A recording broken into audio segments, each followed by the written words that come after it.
Good afternoon, students. As we are discussing the economic subject, the first chapter of your economics, Indian economic development. In that, we are discussing the first unit, calling as a development policies and experience in the year 1947 to 90. In that, specifically, we are dealing with the Indian economy on the eve of independence.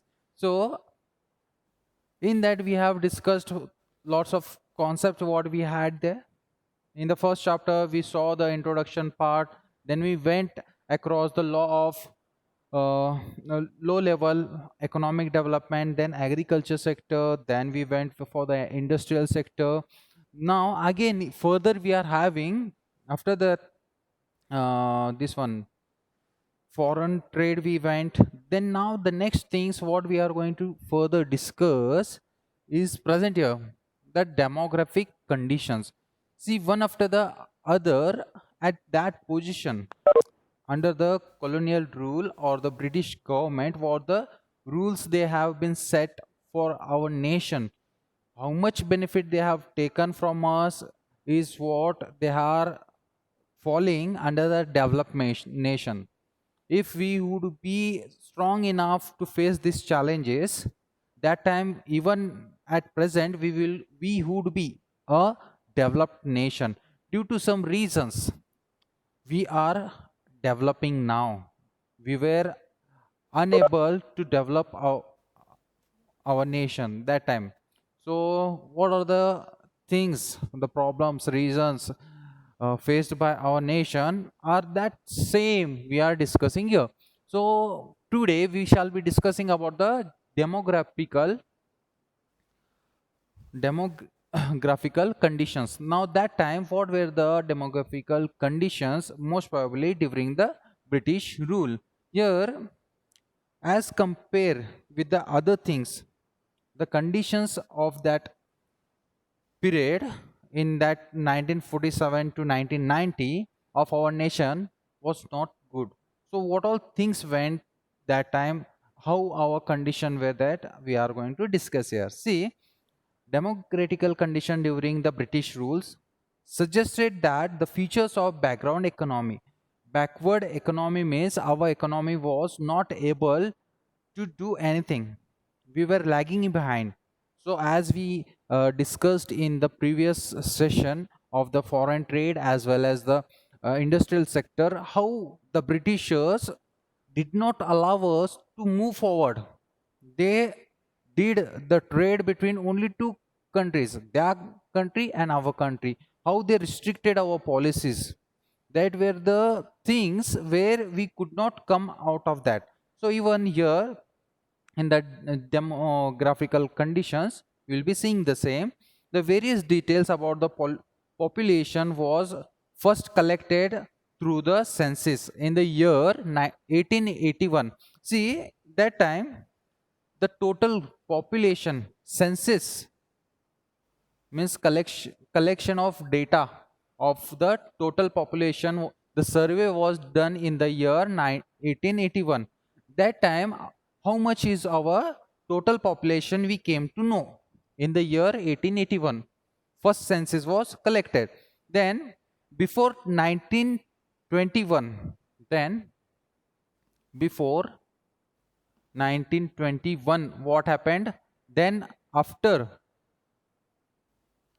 this 1921, what things, the changes, how the changes occurred, and at now present how we are, these all things will be coming under the demographical conditions. So further, before 1921, as the census, this was the total population we came to know.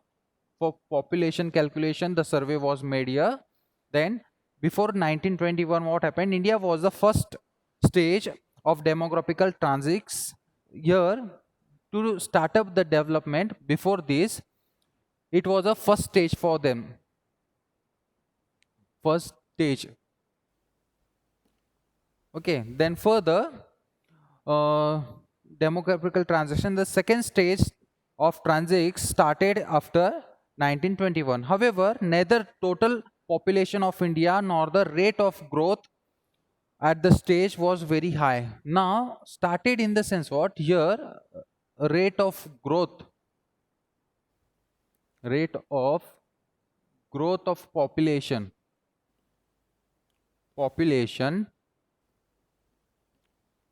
was very high,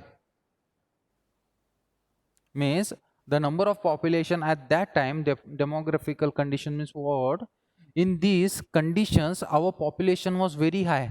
In the first stage we could not do in this year before, in the first stage we were unable to develop. Then soon after this our population rate went on increasing. But even after this all things, what happened, I will let you know. See, the population growth at the stage was very high. In the year 1921 it described as year of great dividend. Now divide, year of great divide.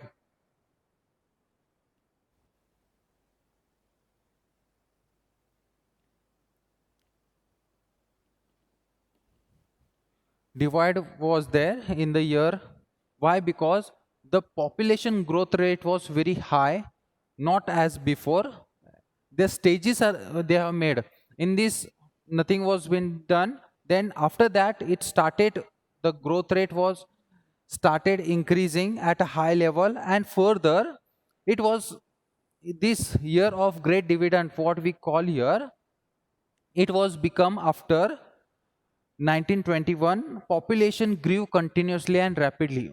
Why year of great divide we call here, means the population started again increasing soon after this, the population started increasing, and further the demographical condition was as under. What was the demographical condition, I will tell you. This is what the census, the total population, how they used to do a calculate and all, this was the thing.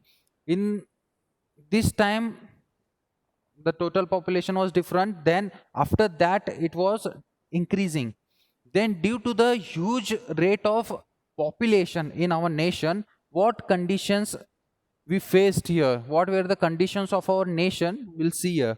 See, overall literacy rate was less than 16%. I will erase this and maintain few points here.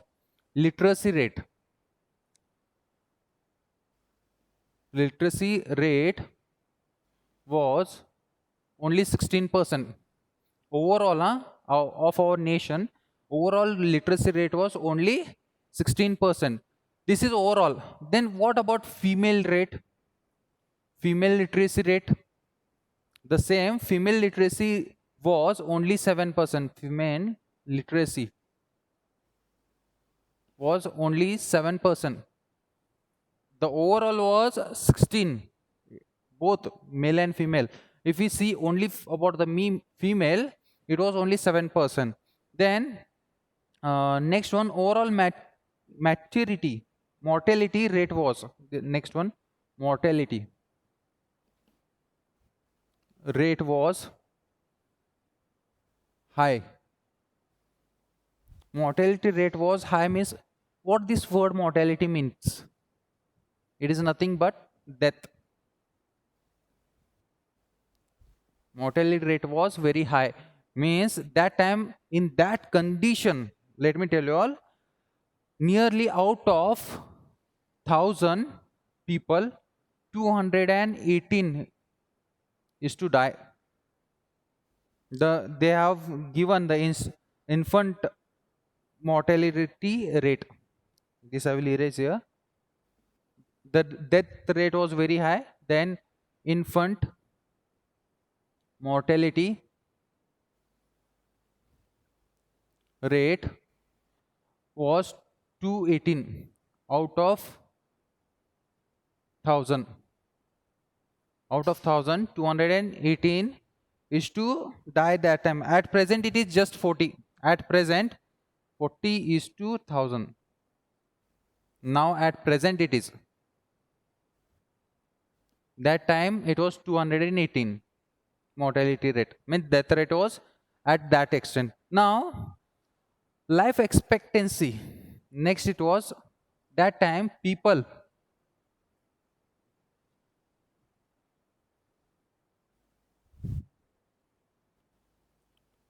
expectancy rate. Life expectancy rate means what here? How many years they used to stay maximum? What maybe that time at that stage, at what extent the people used to stay, in the sense what it was just 44 maximum and minimum 32 it is. Minimum it is 32. Maximum 44 years and minimum 32. But at present 68 minimum. Now at present, it is a present, okay. Present now, minimally every person stays till the year 68. On an average, it is the average rate of life expectancy. The demographical condition at that time, the literacy rate was this.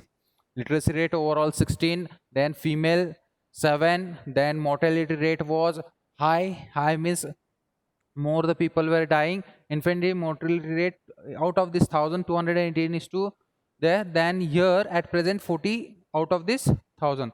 And life expectancy rate has been increased from 44 maximum it was that time, 32 what we minimally, then at present on an average it is 68 years.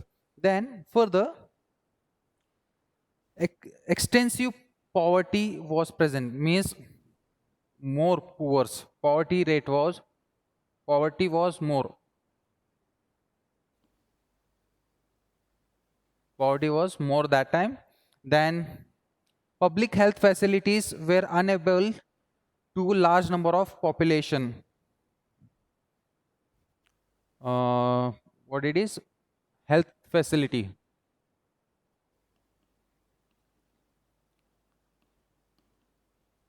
was unable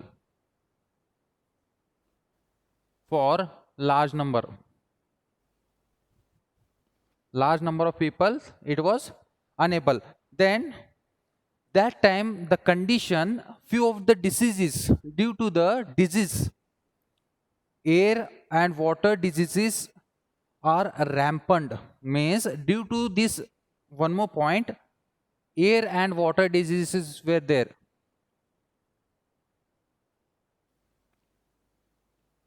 Air and water diseases were more that time. Due to that, the death rate went increasing, and even the birth rate was more that time. Due to the technical, means there were no not having any of the technical things, like previously after the marriage how many children were going, means taking birth, it was not restricted firstly. But now we restrict, हम दो हमारे दो, what government says now in future few days it may be हम दो हमारा एक, maybe. So we are reducing our population. Simply why we have to increase the population? And that time these the conditions were in such a way that air and water diseases were more. Due to that, the death rate was obviously the high death rate. These were the demographical conditions that time. These were the conditions, means parasthiti. This it was in the year 1947 to 1990. In these years, these things occurred. So this was the all about the demographical conditions. So I will be erasing these points and we will be proceeding with the next concept. Now the next concept what we are having is occupational structure here. So I will erase this.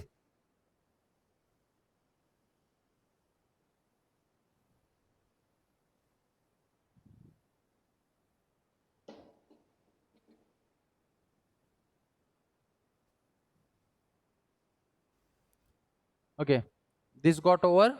Let's see occupational structure. Now occupational structure means what?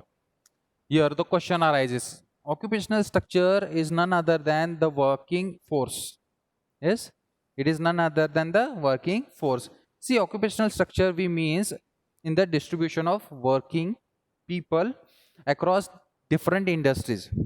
Okay, so this is what the occupational structure. Then further, during the colonial period, the occupational structure of India showed a slight change. Now that time, as I am telling you all, the occupational structure how it was, as we have discussed about the agriculture field and the industrial sector.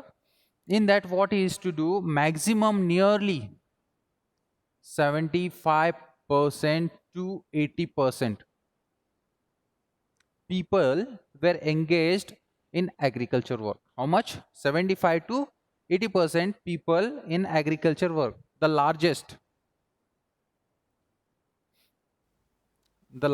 occupation made by the people was 70 to 80% people were engaged in the agriculture sector. Then further, manufacturing and service sector, how much? 10% manufacturing, then 15 to 20% service sector. This is all about the occupational structure. How much? 75 to 80 it was coming under the largest, the agriculture. I will write here, agriculture sector, and remaining 10% manufacturing and 15 to 20% service sector. So this was the occupational structure. Then there was a decline in the dependence of workforce on the agriculture sector in the part of, see, there are some of the countries who stopped depending on this structure. They stopped depending on the agriculture sector and they went for the manufacturing and service sector.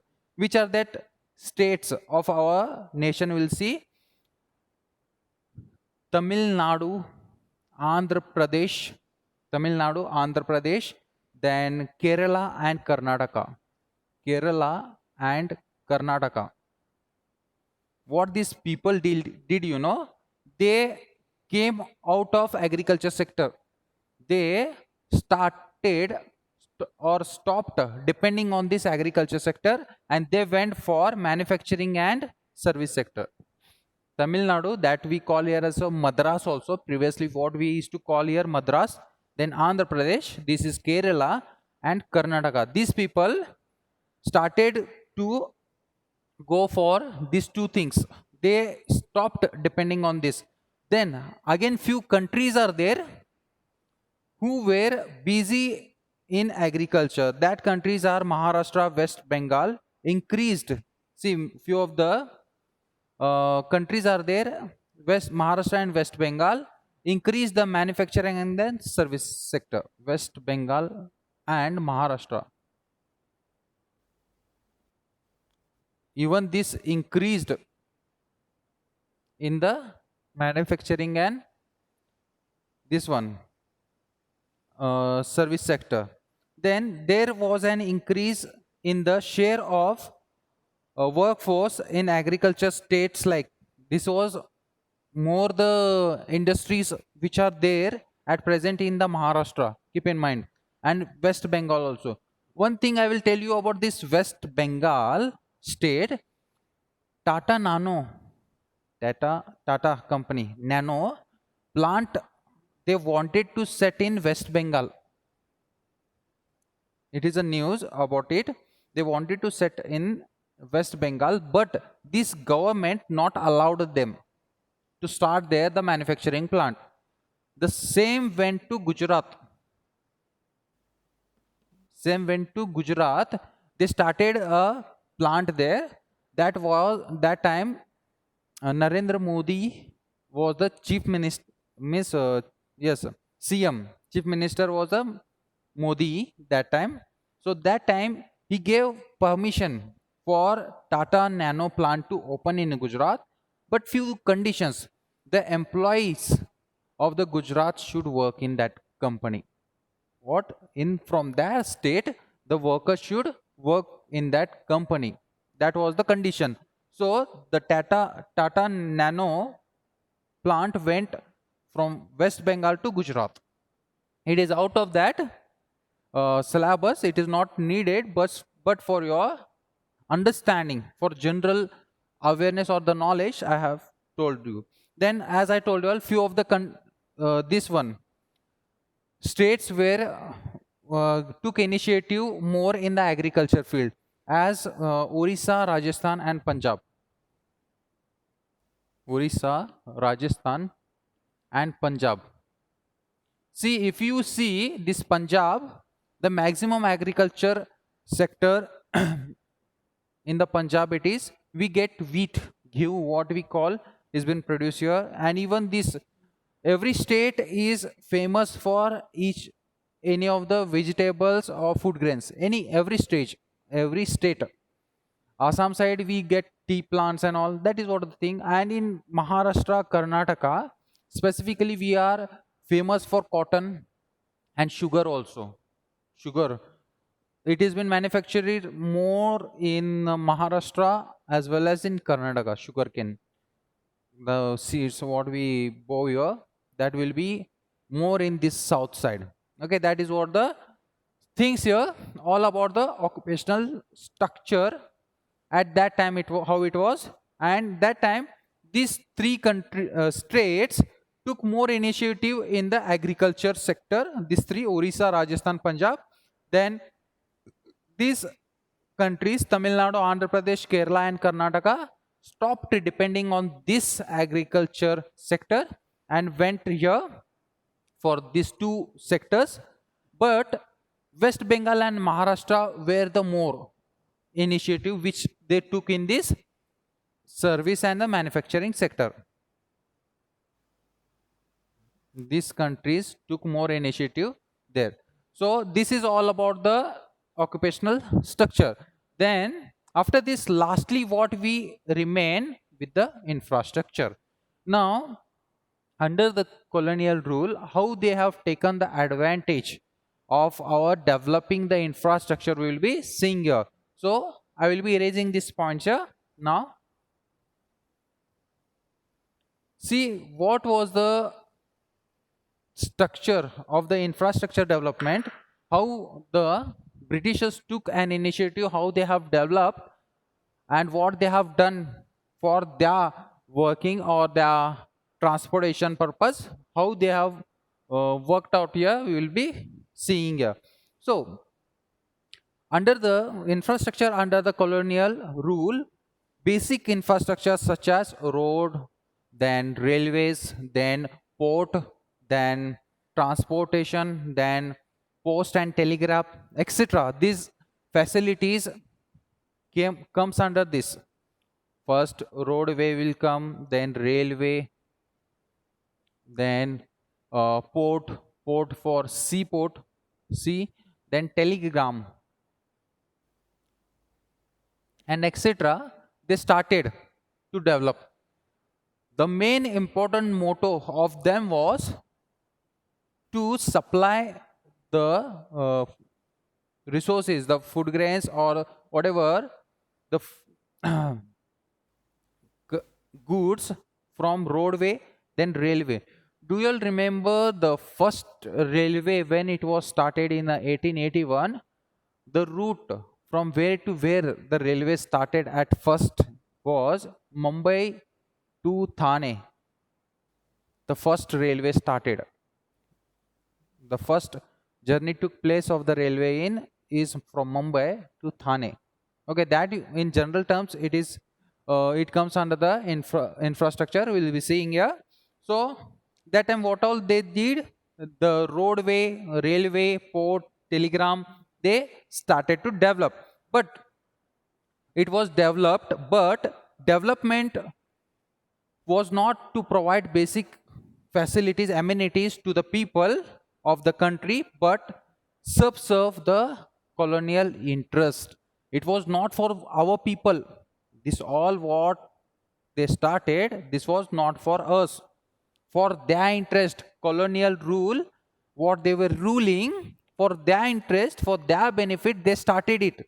Then what all things went, I will tell you. Yeah, the road was built for mobilizing the army within the India and drawing the raw materials from uh, countryside to the nearest railway station to the port and sent England and other countries. What was the main important roadway they did for army? Then nextly, to bring goods near to where? Near to the stations. It may be railway or port. For what purpose? To export or send goods to their country, their or other country. For what was the purpose for them? Bringing the goods which are outside, which are far, to bring that goods near to their station. Okay, it is very specifically told railway station. It is station means railway station, or else here I have mentioned here station means railway. Then to the port, seaport. For what purpose? To to send the to their country, which is their country? England. Send the goods to England or other countries also. They were making a transport here. So to send these goods to their country, they made this all roadways, railways and port and telegrams for that purpose, not for our purpose, for their colonial interest, for their development process.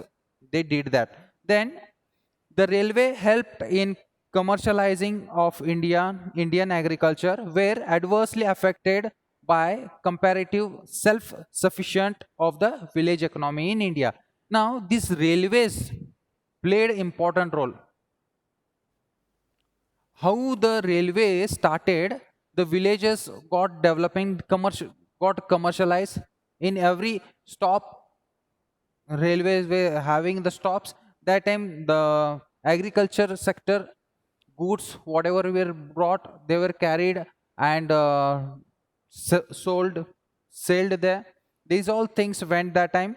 Then further, the introduction of expensive system of electric telegraph in India similarly served the purpose of maintaining law and order. Now, as from the England they were ruling us, then electronic, this telegram helped them to rule our law and order, to follow our law and order. They used to set the law and order, and here they used to follow the things. This helped them. Electronic telegram helped them. Okay, for to follow the law and order. Then what specifically the railway effects? What were the railway effects? These all the things what we are discussed. Then I will be erasing this. Then one more, the railway effects of railway.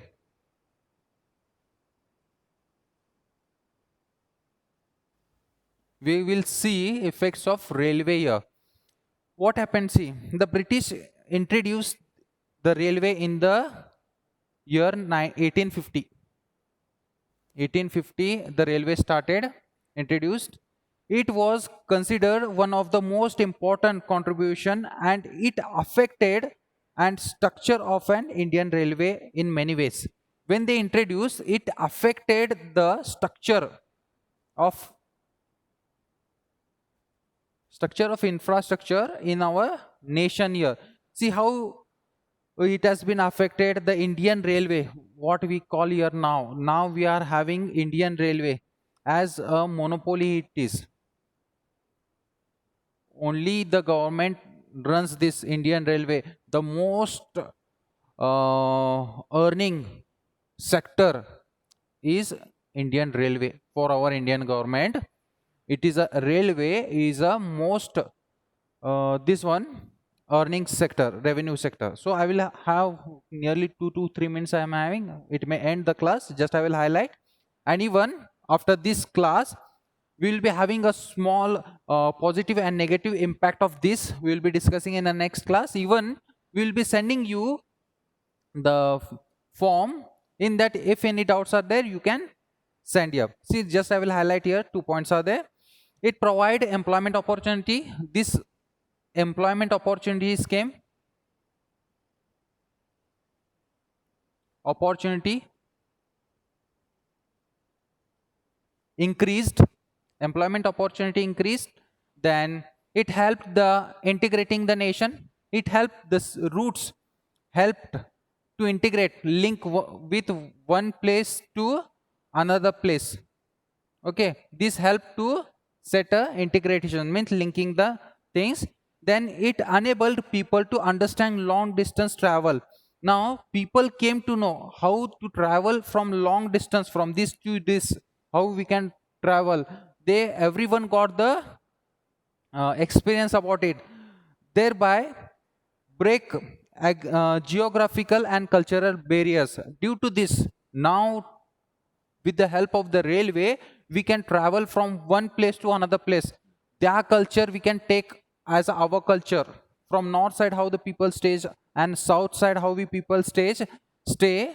This is what the mixing of the culture. We started to mix our culture with other people. This is all about the infrastructure. Now if any of the doubt comes, please raise the doubt in the form, so that I can discuss these things in the next class.